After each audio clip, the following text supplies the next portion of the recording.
3. A 3. The topic we will be discussing today, as determined by your die roll, is... how do you handle doors in dungeons?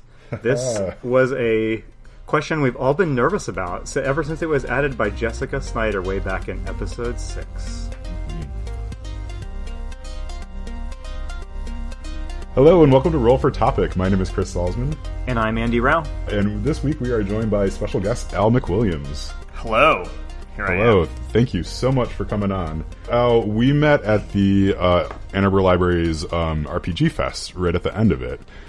You were running D&D right next to me, and your setup was much more elaborate than what I had, which was basically just like a piece of paper. But you had like full map and minis and stuff like that, which is really great. And you know, I have to say that was all Gordy. Okay.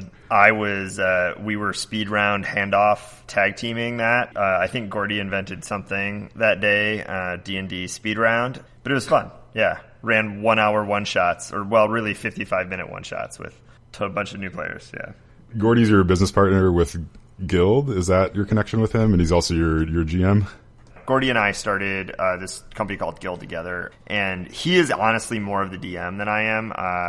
I do as much of it as I'm allowed to, but you know, I kind of just copy what he does. But I play a ton, way more than my wife wants me to. So I think we should have some interesting takes on things from that aspect. So do you play with the same group all the time, or do you bounce around in different ones? This is crazy. I'm actually currently playing in 4 long-term campaigns that meet a couple of times a month. Some of them are once a month, and some of them are a couple times a month. So Anna did not know what she was agreeing to, and she said, "Sure, you can play in another game." So I play in a game that. I play in 2 games that one guy DMs, but they're 2 separate campaigns, and then another one with a whole nother group of people that DM plays in, and then another one that James, who's our designer here and designs all the Gyld stuff, he DMs, and that one just started. So it's a ton of tons of playing with 3 different DMs. Plus, I DM a game for 5th graders. They just changed grade. Oh, that's great. Yeah. So. And then I usually do a lot of the one-shots, so we started that Ann Arbor Slack channel to try to get... I mean, it's pretty inactive right now because a lot of campaigns started out of it. Yeah. Hence why I'm in 4 right now. Yeah. So I'll usually do the one-shots that come out of that, and then like a group will spin off and like get their own campaign. That's super great. Oh, that's is that Slack group like just mostly open to anyone who's looking for groups in Ann Arbor? Okay. Yeah, just invite people in. Okay.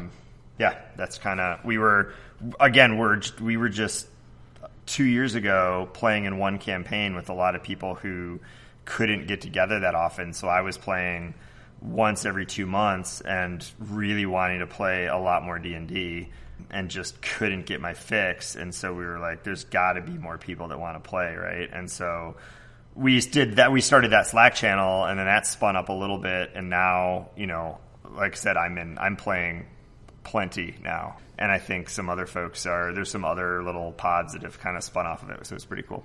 Yeah, when you had mentioned it to us at the RPG Fest, so I poked my head in, and like, you know, it seemed like when someone shows up, there's sort of a peak of activity and stuff. Exactly. Like, yeah. Something like immediately got organized right there. Like it was a really cool thing to watch happen. It was pretty like low stress too, I think, for folks who are just like, well, how do I start playing this? Like you can just show up there and someone will welcome you with open arms.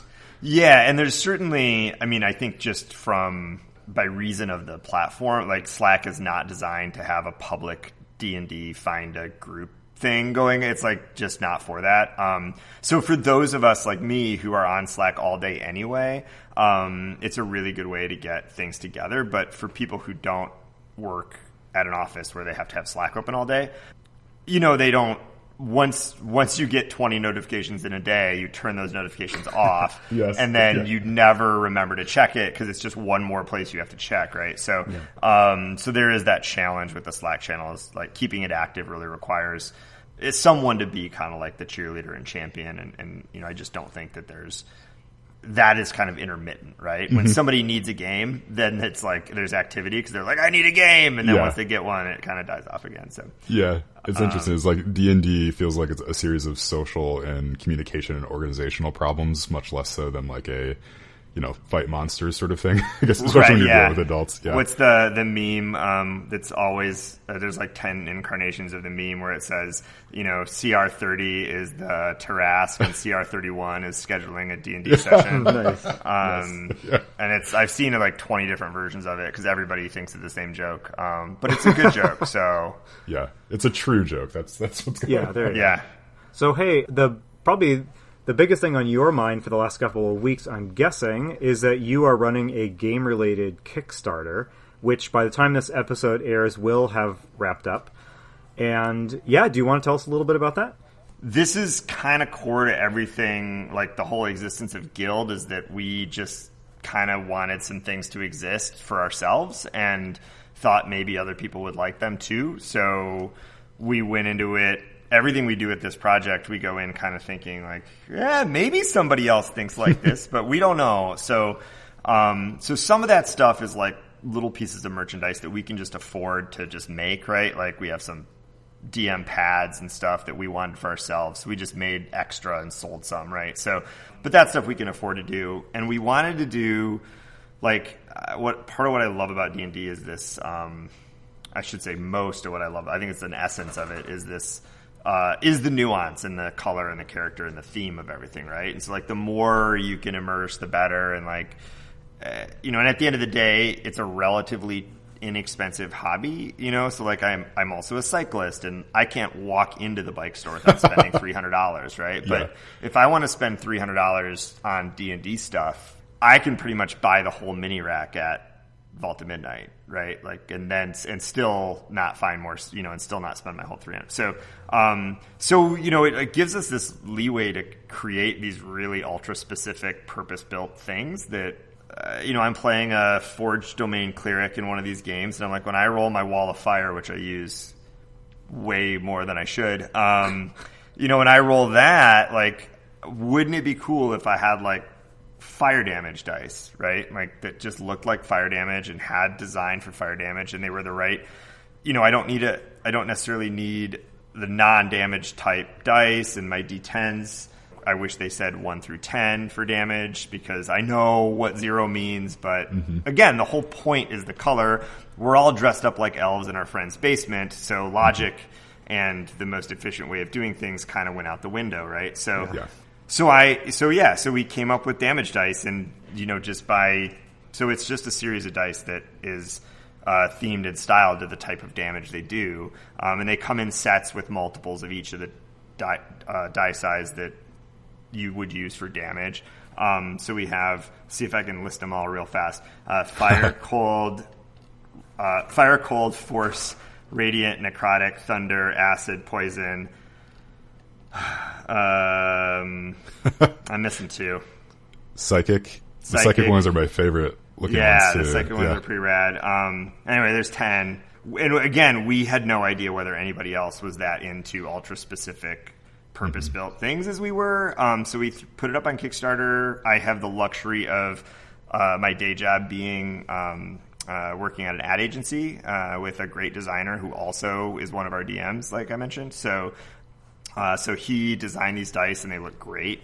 We have access to studio equipment and a digital marketing team and all this stuff. So we put it up on Kickstarter with a $5,000 goal, thinking probably, maybe, like, I don't know. We've never done a Kickstarter before. It should be okay. And then it went bananas. So I've been, pretty much just... It's insane how much work it is once they start going. Just to make sure you're communicating, keeping up with comments, adjusting the campaign from an ad spend wise. So we kicked in our digital marketing team into full gear once it started going well. But then also just like writing updates and coming up with stretch goals because we had not planned on going that high. So we were like, James, can you design some more dice? We're going to need more dice. And he's like, well, those last ones took me like a year to design. I'm like, well, I think you have like 2 days before we hit that number, so you better get going. And then meanwhile, I'm on the phone sourcing everything because we can't post it until I know we can make it, right? So sourcing it and costing, and it's been more than a full-time job for the last 3 weeks. So it's super fun, but man, it's intense. Yeah.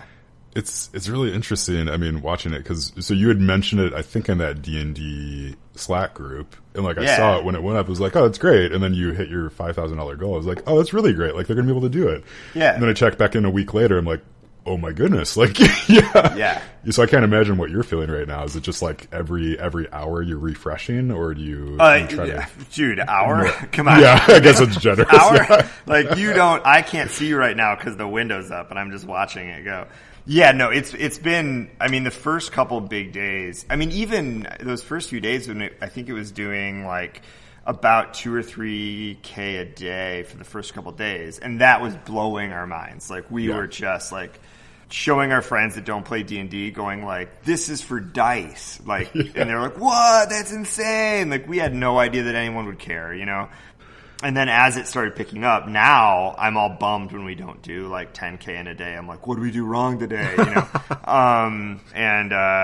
So it's been crazy. I think the biggest feeling I have, it's excitement, but it is so much work. And, remembering that the bigger that number gets, the more expectations people are going to have for us. And at the same time, that number really isn't as big as it looks, right? Oh, so, no, not at all. That number starts scaling up, and the complexity of the project scales up, the things that are happening that we had not planned for. So when it was going to be in our wildest dreams, $50,000, and we were going to get to pay for all the molds, right? So the difference between this thing and the other things that we just did was that we couldn't afford to do this without some cash. We just didn't have the $50,000 to make all these molds, right? So we were like, all right, well, let's do a Kickstarter for this one thing.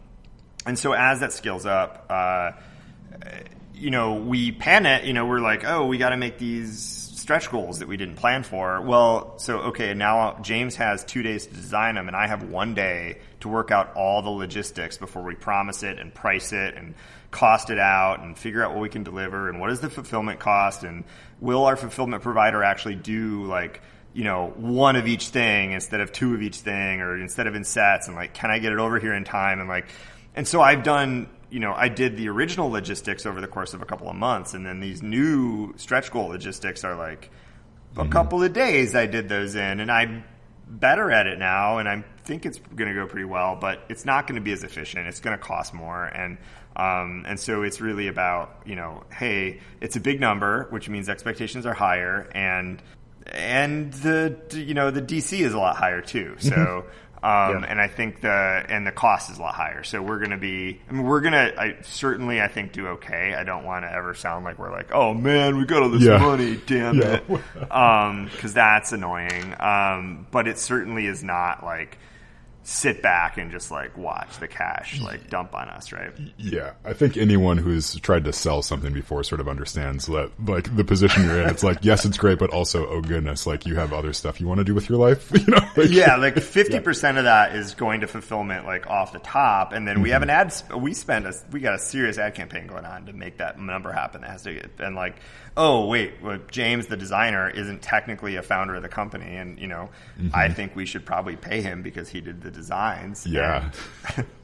He did them as part of his day job for this other company, and we should probably pay that company so they can pay him. And it's convenient because it's all the same people, but at the same time, it's not all marshmallow, right? It sounds like you at least did all of your homework in advance. I've backed quite a few different RPG Kickstarters, including a couple, that got fantastically successful, and there's that excitement as it hits its first goal, and you're like, yes, all right, this is going to happen. But once it passes a certain level of extreme success, you start getting nervous. I'm I hope that I hope that they are ready to deal with this. Yeah, and that's the other thing is this ad agency is actually my ad agency, and we've been in business for 16 years now. That's painful. A long time, and we've worked with clients that make everything you could ever imagine, and And we've had our own product, and we've made product overseas, and we've delivered, and I know what margin is, and I know how to like calculate margin. So it's like, it really is not, there's nothing really that we're doing here for the first time except Kickstarter. Like Kickstarter is the first time we've done it, but like we've been running a web store. We know how to like, we know what our fulfillment costs are. We know that we're not going to get stuck. You know, I know a lot of Kickstarters that I've backed have ended up getting stuck on fulfillment costs because they're like, oh wow, we can't have, you know, 40 pallets shipped to my mom's house. There's no room. They have to go to a warehouse somewhere that has a loading dock and a forklift, and because people are just, oh, we'll just do like a party and get some pizza and like pack all the boxes, and it's just not, that doesn't work, right? It works for 100 units. It doesn't work for 10,000 units. So it occurs to me we didn't actually identify by name this Kickstarter. So this is the Damage Dice Kickstarter, right? And by the time this episode airs, the Kickstarter will have, barring some sort of freak incident, ended with a massively successful level. And are these dice, after the Kickstarter backers get their dice, are these dice going to be available to the public? Are you not sure about that yet? Yeah, they are. So we're going to do, obviously, backers are going to get theirs first. We have a super aggressive delivery timeline on these. I think we're going to do it. It might be a day or two, 4 days late or something, but it's going to be better than like a year. Yeah, so yeah, exactly. We're not dealing with that. Like, we pushed it aggressive to try to be in 29 because we're December delivery. So it's like, if we moved to January to be safe, it would have been a year later in people's minds, and we didn't want to do that. It's like, it might be the first week in January, not the last week in December, but it's going to be. But we're pretty good on that. You know, everything has already been vetted, and it's timelines are solid. And then after that, we'll probably get them up to the public pretty soon after the backer delivery. Although I'm not super worried about getting that up really fast because you know, we're coming out of the holiday season. We're going to hit January, and it's going to be e-commerce dead zone. So yeah, for sure. So we're kind of looking at, you know, late February, early March for public availability on this stuff. And we're also going to launch a retail campaign for them. So, you know, ideally we'll have this stuff in some game shops around the country. That's great. You know, I think it has a good brand behind it. As far as like even the packaging design is pretty great. So thanks, James. So like, I think it would be super cool to walk into your game store. I think it makes a cool display. So one of the things that, you know, we have to sell them as sets because our fulfillment costs are per piece. So, you know, if you buy one die, it's $450. If you buy 6 die, it's also $450. Okay. So, you know, it's like we just can't go smaller than that, really. But retail stores totally could. So, like, if we do a display where they, you know, rip open a box and they have all the damage types up there, and people could kind of like build their own set, because we've had a lot of requests for build your own set, and it's like we just can't do that logistically. But a retail store could. So I think that's a good way for us to offer retail stores an advantage over the e-commerce, which, you know, they really like, right? When you can say like, yeah, you can buy these online, but not. You can't build your own set online. That they can only do at Vault of Midnight or whatever. So yeah, I would wish you luck, except your campaign is already well on its way to success. So I wish you luck with the fulfillment process. Yeah, thank you. Hearing from you, it is making more sense. A number of Kickstarter campaigns I backed recently, as soon as the campaign finished, the creator of the campaign would send out an email saying, hey, you know, thanks for your support, everyone. We'll start working on this, but we're taking a whole week off before we do it. And hearing you talk, I think I understand a little bit more why you would need to do that. So. Yeah. I'm a little better now. The first couple big days, I did not sleep a lot. It's just hard to, right? Because it is a very cool thing that it's this idea like, oh man, there's like 1,000 other people that also wanted that thing that we thought it was just right. Like it's just this very cool, like, oh man, yeah, there's other people like me. That's amazing. And it's hard to kill that excitement. So I was playing in a 7C campaign, and at one point I was like, I want to spend some money and get some like really nice 7C dice. Like this is gonna be great. I'm gonna drop $50 on it and get like a really great set. And there just wasn't anything. Yeah. Right. So I think like going back to a point that you'd mentioned about like, this just doesn't exist yet. And so bringing it into the world is really interesting. So I think you like when you're playing these games, you have a natural inclination to want to accessorize. Right. Yeah. That's why people get like minifigs and they like want to go buy dice that they feel like represent their character. They want to dress up, have a character voice and stuff. But then you get to the point where you're rolling damage dice, right? And then like you have nothing that really represents what your character is. Yeah. I think there's two big parts of that you really hit on. And the one is that combat, I think sometimes it's hard to keep your RP up in combat, right? And like I always, because this is the world I live in, I always call it like staying on brand instead of staying in character, right? Like you build these characters and you get into them and you're like, yeah, I know I should take Fireball because everybody should take Fireball because why wouldn't you take Fireball? But this character is like, this is a Shadowkai Blade Singer. Like, they're not going to throw Fireball. They're going to be a Psychic and Cold Damage and Necrotic Damage kind of wizard, right? And like, and you build that character up to do that, and then you get into combat and you want to like the damage types you're doing become part of your character. And I think, yeah, if I could spend $18 to like throw dice that stay in character and have a big handful of them, like instead of doing one die over and over again, yeah, of course I have $18. I will totally do that, right? Yeah, and like again, especially when we talk about adults in the game, like your other expenses in your life are so much greater, right? Like buying an entry-level bike is going to cost more than I will ever spend on D&D if I buy everything that I want that I find ever, right? Yeah, so I want to go back to something you had mentioned earlier, just very briefly. So you said that you run a game for 5th graders? I do. Tell us about that. So Andy has a particular interest, I know, in running games for kids because he has some kids who are around the age of wanting to play D&D. Yep. My daughter's too young right now, but I'm anxiously waiting her to be older for that. So the odd thing is I don't have any children. Okay. I have, 0.7 children. So Anna's due in 2 months. Oh, congrats. Congrats. In December. Right about when we're trying to fulfill the Kickstarter Yeah, stuff. That'll work out. So the group of friends that I play a lot of D&D with, Gordy and some of the guys in the other campaigns, they all have various ages of children, and they all kind of took an age game, and there was like the 4th graders left, and my 4th graders turned into 5th graders, but there were like the 4th graders left, and they're like, Al, you're playing in 4 games. You're not DMing any. You're not pulling your weight. Yes. 4th graders. So I have a game for 4th graders and the first couple games were interesting. I definitely so kind of if I had to break it down into 3 bullet points of like what I've learned DMing for 4th graders and now 5th graders is that small group good. I think that as adults, 5-6 players is totally great, a great game for the kids.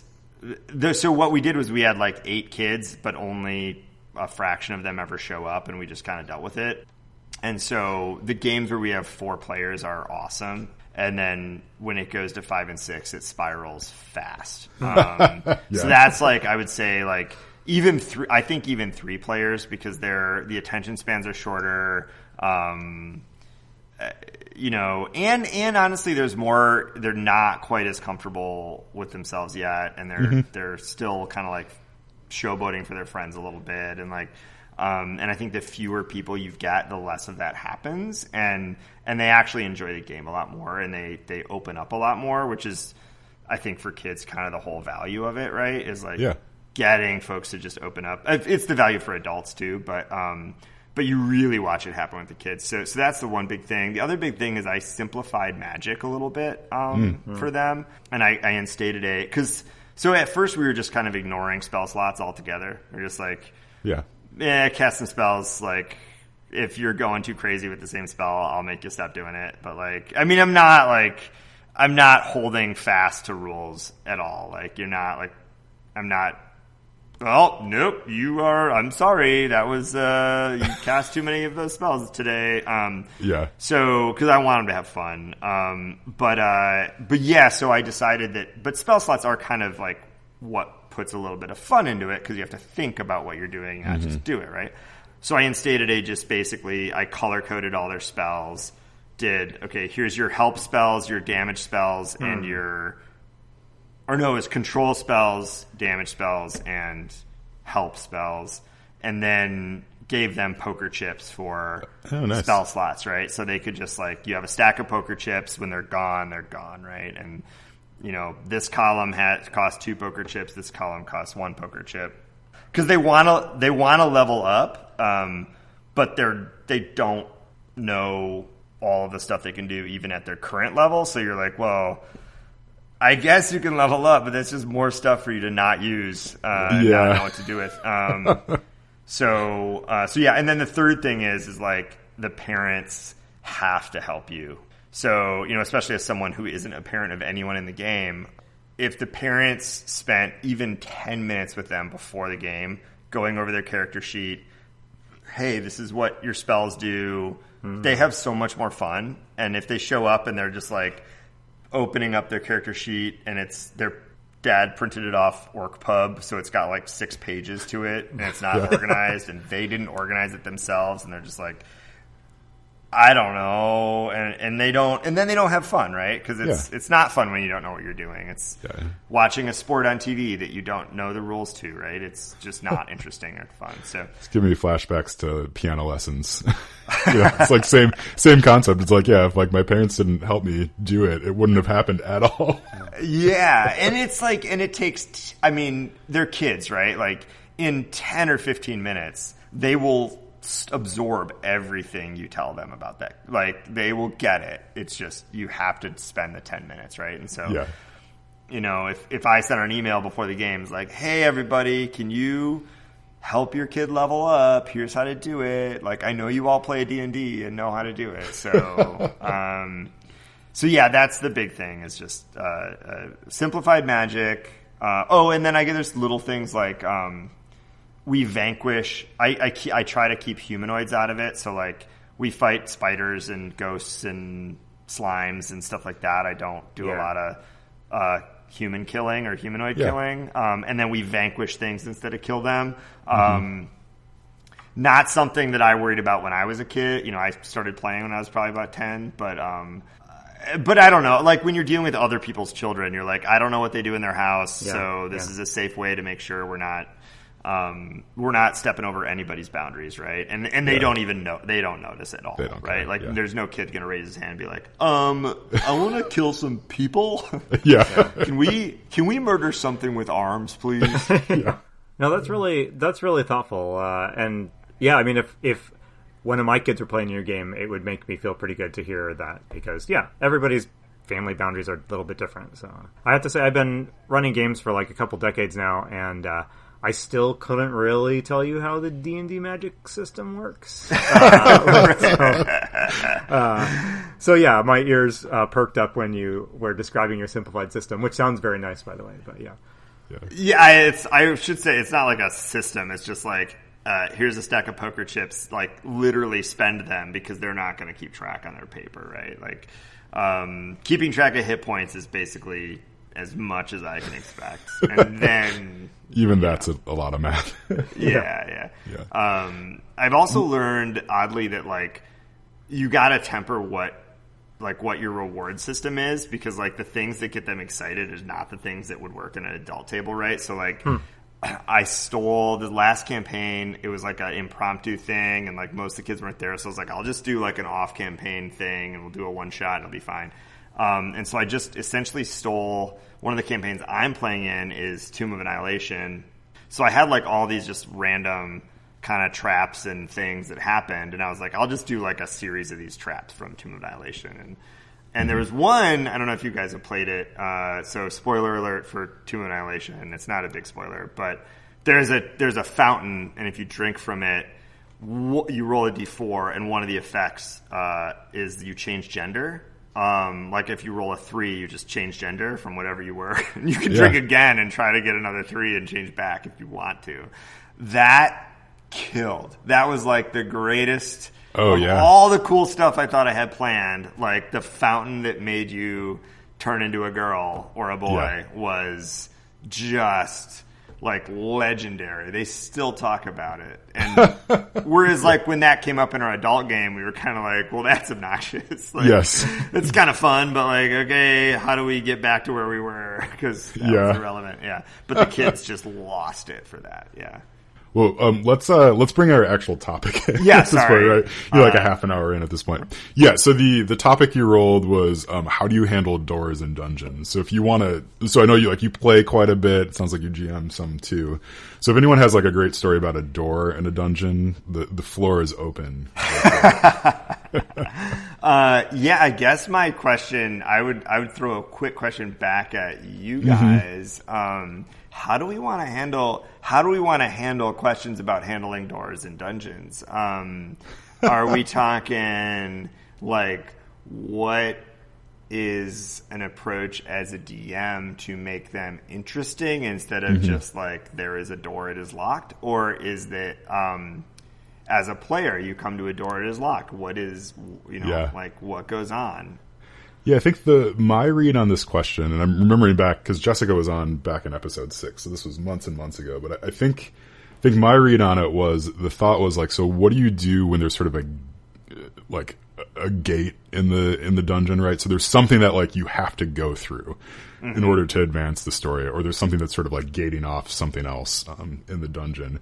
Yeah, so like a door can be a very just like physical thing, like okay, it's a door, I have to pick the lock to get through it, or it could be, there is a boulder in front of a boulder in front of a cave that we have to push to get past, something like that, or there's just a guard standing there who's not going to let you through unless you do something to them. So there's kind of like, I think, all those elements that go into this question. As a GM, doors seems like a silly, overly specific question, but this is one of those elements of a dungeon or any sort of dungeon-like environment where you have to make quite a few GM calls on the spot, like which way does the door open? How noisy is the door? Is it reasonable that the PCs could poke their heads, open it a couple inches and peek through? There's a lot of like little like nitty-gritty practical questions that aren't answered when your adventure notes or your pre-written adventure just says the door, there's a door here and it's locked. But it's like a bottleneck because, depending on the answers to those questions, is it locked? Which way does it open? Can you hear through it? Can you look underneath it? That sort of thing. It has a big effect on how people move through the dungeon. It can be like a massive momentum killer, but it can also be an interesting point. It is actually, now that you talk about it like that, it's like, wow, this at first thought sounded like a pretty mundane question, and now I'm like, oh wow, yeah, this is like a really cool, deep element of everything we do.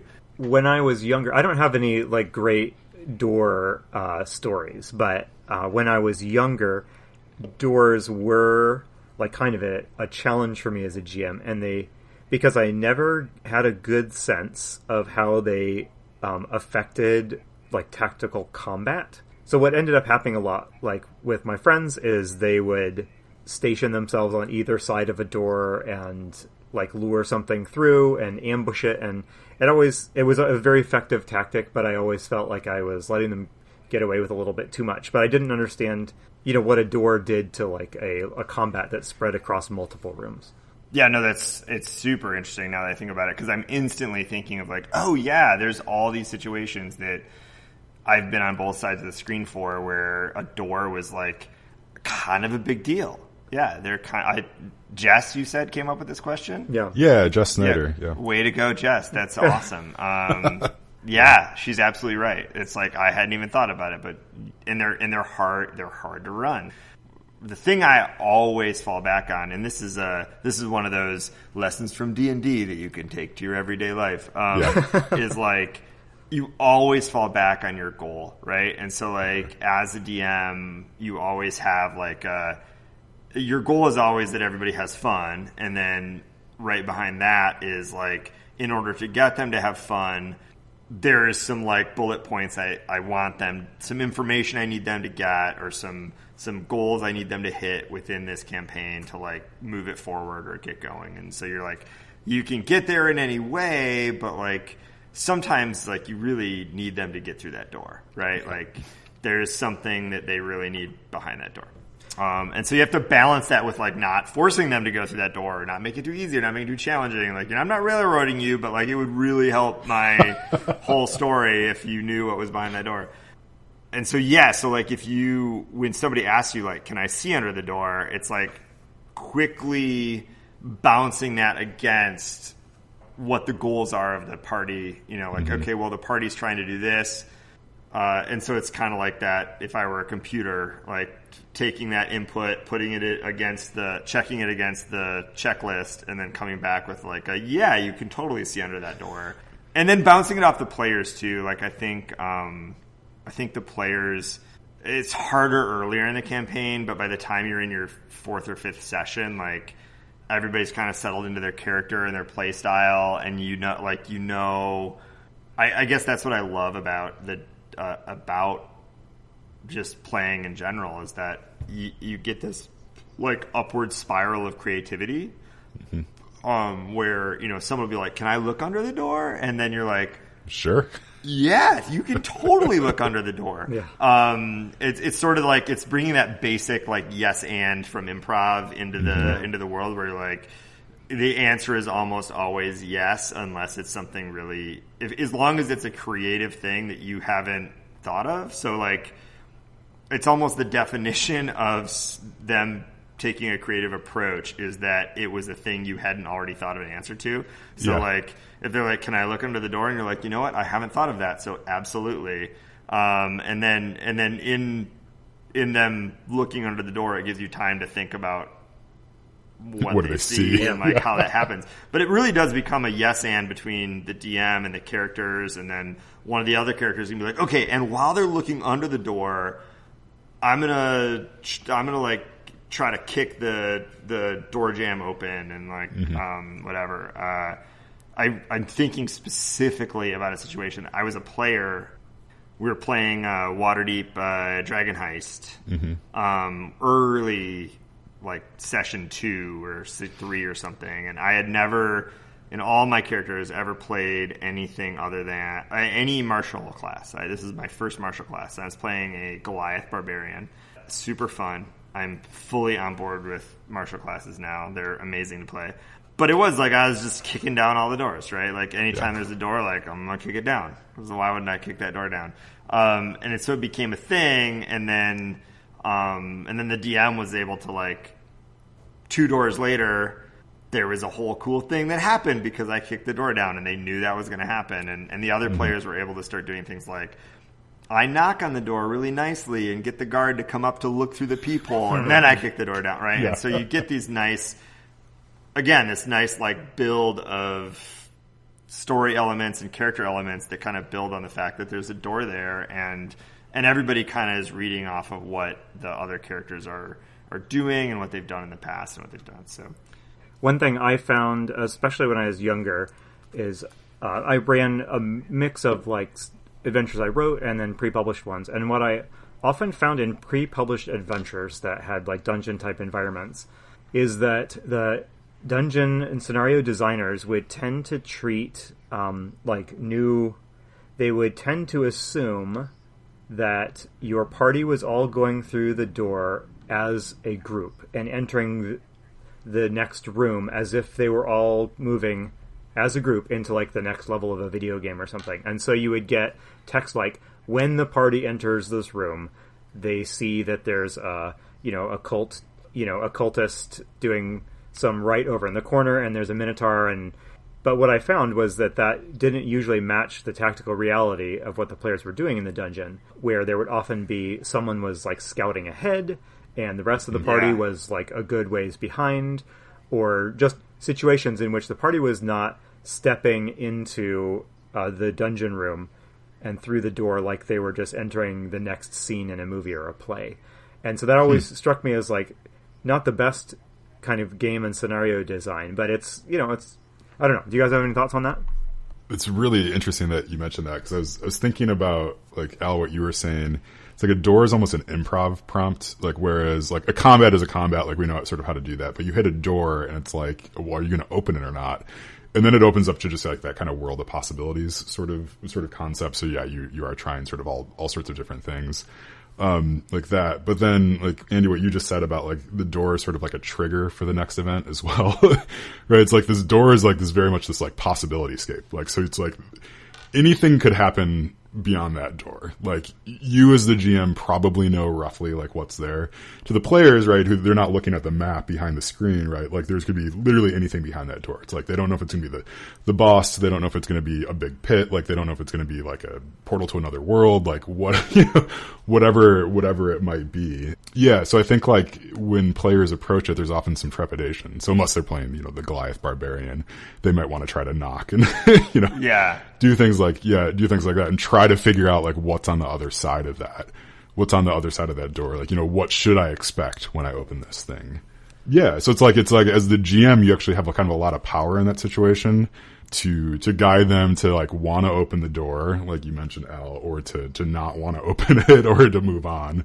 You mentioned looking at the map, which I've thought a lot about just the fact that we're playing on maps with minis a lot now. And growing up, we never did, right? So it was, D&D was usually 3 of us, didn't have a lot of friends. Sometimes 2 of us, like, kind of sitting Indian style on the floor with a sheet of paper in front of us, right? And it was 100% theater of the mind. In fact, there wasn't really a ton of need for a DM screen even, because what are you going to put behind it, right? Like, your friend just kind of had his notebook tilted up a little.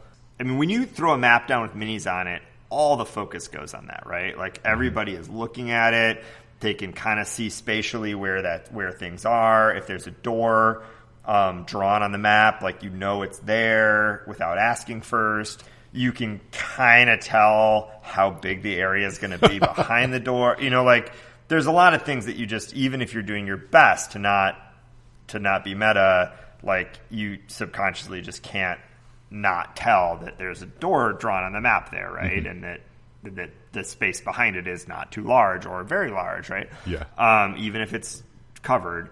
So I think that does the whole idea that now really most games, I mean, every game I play in and every game I've heard of, like, we play on a map on a grid with minis and all that stuff, which when we were coming up in 2nd edition, to date myself, it was just called Advanced then.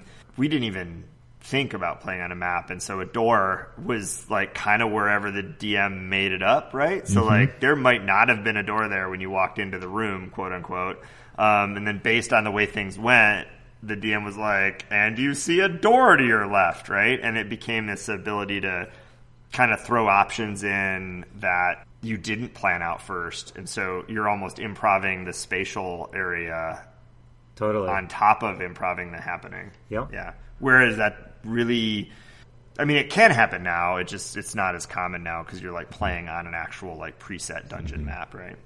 I need to play in a game where people use actual maps. So I still play Theater of the Mind. Really? At my tables, yeah. Wow. Awesome. Which is good and bad. Usually we'll switch to minis on the table just to get kind of positioning when combat is happening. But like, as a GM, like, I do really like the freedom of just, like, well, we don't have time, or there isn't interest in doing this whole part of the dungeon, right? So there's no door to go off in that direction.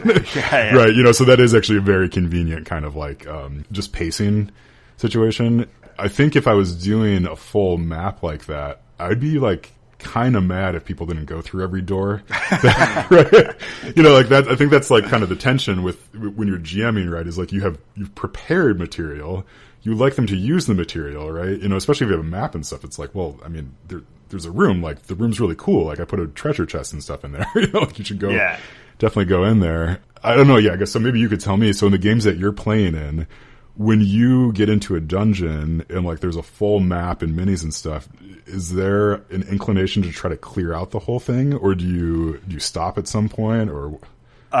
So it's very dependent on the players, right? So, like, okay. I personally am a completionist for sure, right? Like, if I'm playing a video game and we walk by, like, like, it's really hard for me to play Skyrim because I am collecting every herb as we go by. Even 200 hours into the game where you're like, I know I don't need those. Yeah. And so for most of the games I'm in, the players I'm with who are of that breed as well, yeah, like we're gonna go check out if we're like, I feel like there's something going on here that we haven't found yet, like we probably missed a secret door, let's go look. But you're right, it makes it way easier if it's theater of the mind, because you can kind of dictate as a DM whether they've completed everything or not, versus this pre-planned out map. I will say I think most of the games, most of them I'm playing right now are modules of some kind. One is a full homebrew world, but everything else is module. But across, even the module ones, it's still a hybrid theater of the mind map based, right? Like, when you're in combat or you're in a dungeon, like in Tomb of Annihilation, once we're in the Tomb of Annihilation, it's all mapped out. But like, until you get to the tomb, you're a pretty open world, and it's all theater of the mind until you hit combat, and then, you know, the DM may or may not have like some ready to go like forest setting or desert setting or whatever to go, but yeah, like in the dungeon, since this question is about doors in dungeons specifically, in the dungeon, if you're using maps, they're usually, the folks that I know that use maps are using maps. So the doors are all there. But it's not an architectural map in that, like, it has kind of the swing of the door and things, right? So you still have that. Yeah. Right. Or I guess, are they using... Old school maps would often have, like, the door swing They indicated, would? yeah. Okay. Yep. Not so much anymore, but... Yeah, and I think you, Andy, brought up right at the base of this question this idea that amount of detail really is necessary to have, right? Like, you're going to approach a door differently if it opens in or out. Absolutely you are. And yeah, not everyone will ask that question, but lots of times they will, and you got to have an answer ready when they do, you know? And it totally matters, right? Yeah. And and so and that's where I guess it's like that fundamental, like, what's the goal of the table? To have fun and have a cool improv session. And so the answer is always yes. And like, if somebody says, does it open in, and you haven't thought of an answer, my go-to is always yes. Yeah. It does. Yeah. So, like, let's see basically you're saying, like, let's see where you're going with this, because I didn't have an idea and you do, so go with it.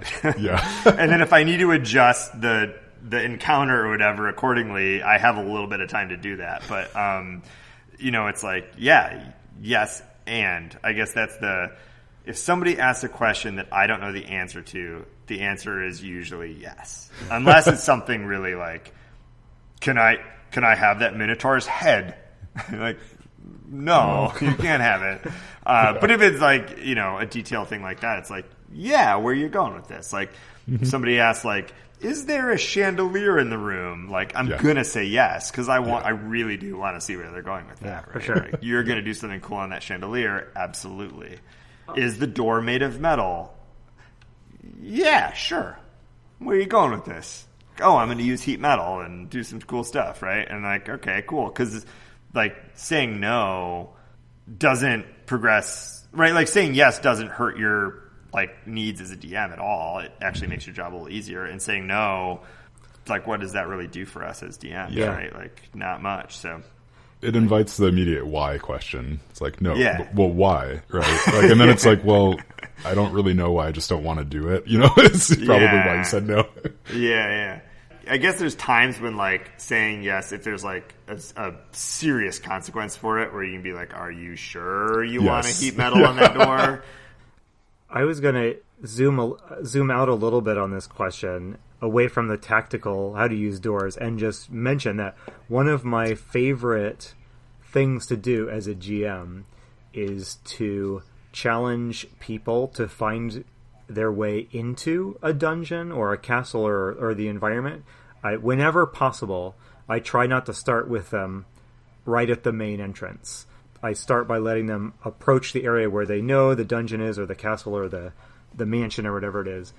And I have a couple of adventures like that I've run repeatedly as one-shots, almost entirely because they have multiple and really creative ways to get into the adventure area, and I love seeing PCs like solve the riddle of how do I get into this place, or how do I get into this mansion that it appears to have no accessible entryways.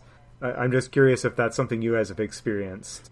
Do you, when people are visiting a dungeon, is it usually a pretty straightforward manner of there's a dungeon and there's the entrance, it's pretty obvious, or do the PCs have to find the doors in? Yeah, almost always there's a challenge to getting in. I think that's a fairly standard. Even in the modules from WotC, they're very... Yeah, Tomb of Annihilation, you definitely don't want to walk in the front door. Yeah. Just a little spoiler alert, don't walk in the front door. I think that's probably pretty obvious. So that's like a build up for like 3 sessions ahead of when you get there. You're finding clues to this, like, to how to get into this thing. I'm probably the whole game up until that point, the whole module up until that point is trying to figure out how to get into this thing, really. Yeah, if you think about movies, like in Indiana Jones or something, sometimes the tomb or whatever it is they're going into, there isn't really all that much to it, and most of the drama is around how do we get through this door, how do we crack the mechanism to, open the entrance to the tomb or whatever, and then the tomb itself is just kind of a one-room, set piece. But in D&D, of course, there's usually a lot more than just a single destination room behind a door. It's usually a bigger thing, but... Yeah, but I think you're absolutely right in that getting in to whether it's getting into the dungeon itself or even just getting through a door, to bring us down to the question, does involve a lot more improv and a lot more character and a lot more RP and a lot more strategy than once you're in the hallway or in the tomb and you're quite almost literally being railroaded. In some cases, you're on a minecart and you're being railroaded, right? And I think you're absolutely right. I think that the getting in, whether it's into the area or into the tomb itself or into the castle itself, is the point at which there is this, there's a broader option set, right? As opposed to you can go left or right. And by the way, the left way is a dead end with a monster, and the right way is the way we need you to go. Yeah. How do you guys handle the sort of routine behaviors that players often go through when they come to a door? Like sort of the set, we check it for traps. We test it. We try to pick it. Yeah, we touch it with a quarterstaff from a distance. How do you guys abstract that? Are your doors often trapped enough that your players go through this little ritual before they open any door? How does that work? Yeah, so I'm going to defer to the way.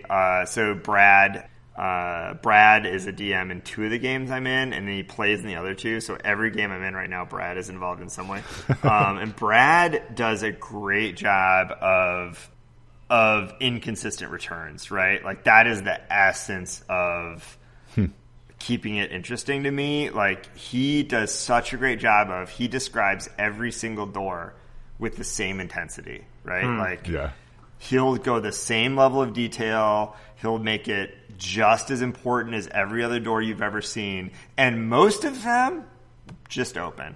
90% of them are fine. Somebody will be like, I try to open the door, and he'll be like, it opens. Yeah. And there's nothing on the other side. And then somebody's like, I check for traps. He's like, there's no traps. And it's like, let's roll right in. And it's like, but the description of the door, because it's the level of detail that everybody. So it's like if you're just like, and there's a door, people are like, I'll open it. But if you're like, the door is heavy wood with a carved inlay of a demon's head and it just opens, man. Yeah, it invites attention. Yeah, for sure. But then sometime, 1 out of every 8 times that you open that door, it's like you're trapped in a sphere of force and cannot escape. Oh God. So you'd think that would lead the party to overanalyze everything, right? Because you're just constantly looking for that one, so that it would grind things down.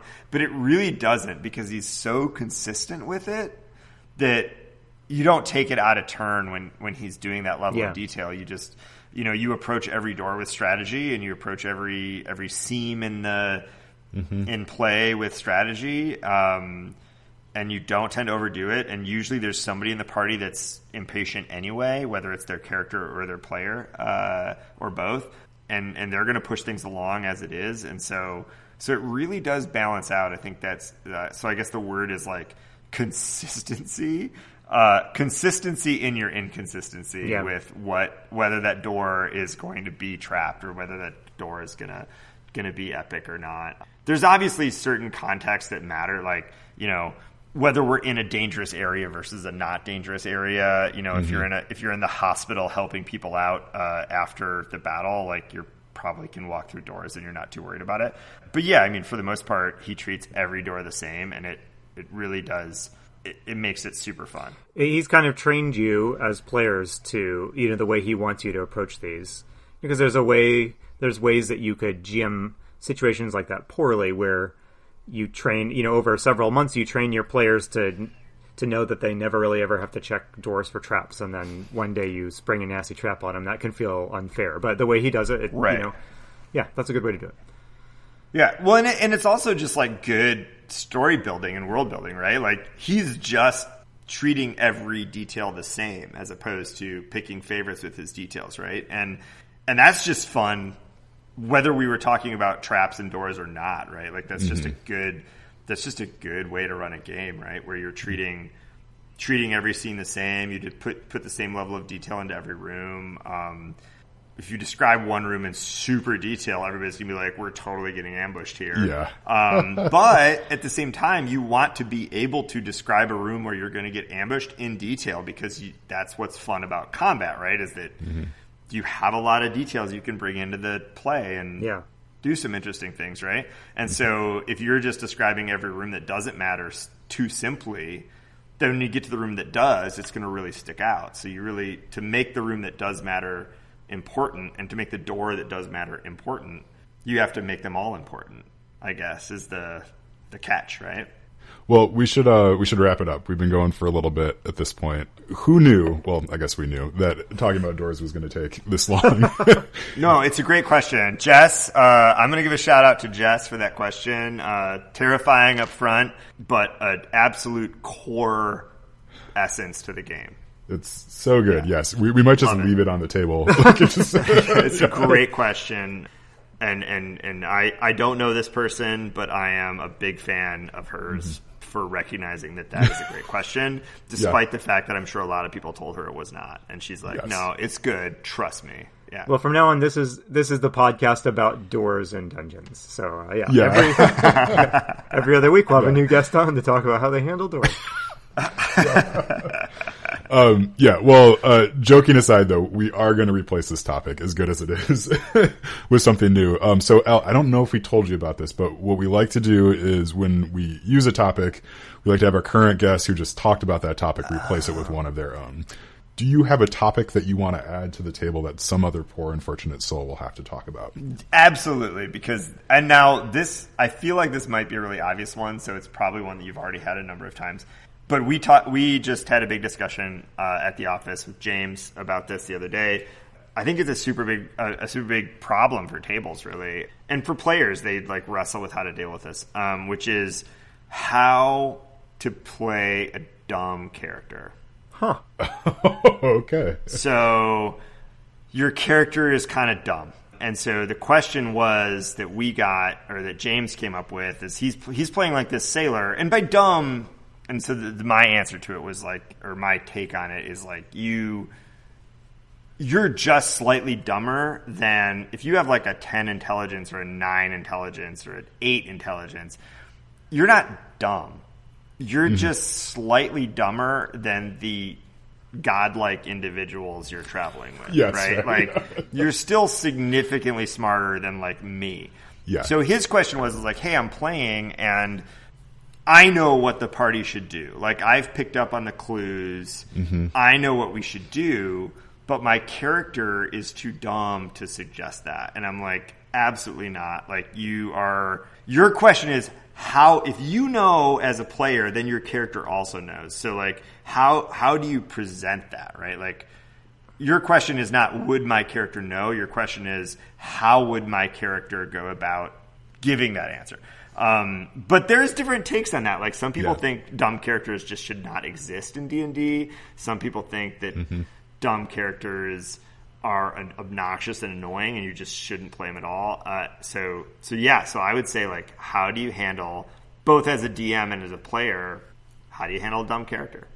That's a fantastic topic, and no, it has not come up yet. So this is a good one to add. Well, thank you so much, Al, for coming on. Really appreciate it. This was great, and yeah, we wish you all the success in the last couple of days of the Kickstarter, and then with whatever Gyld does next, of course. But yeah. Yeah, so we're on October 26th. We are launching a software platform that will help everyone play more, which is pretty much all I care about. So, I just want to play more, and we think that this will help people play more. So Ann Arbor is going to be geo-restricted to Ann Arbor for the first couple weeks, probably month or so, and then we're going to roll out 10 more cities. So, but yeah, Ann Arbor is launching on October 26th. But That's you great. have to get an invite. You don't have to come to the party to get an invite. And Grand Rapids, it's southeast central Michigan. We'll include you. Okay. It's fine. We need to get 10 DMs actively using it for the alpha phase. So See what happens. Yeah, for sure. Yeah. So you're in, Andy. Right, we awesome. won't leave you out. Yeah, and that's our whole goal. Is like we just want to play more. So we think this will help. Yeah, that's great. All right. Well, again, thank you so much for coming. So I've been Chris Salzman. I've been Andy Rao. And remember, if your players are having fun, you're a great GM.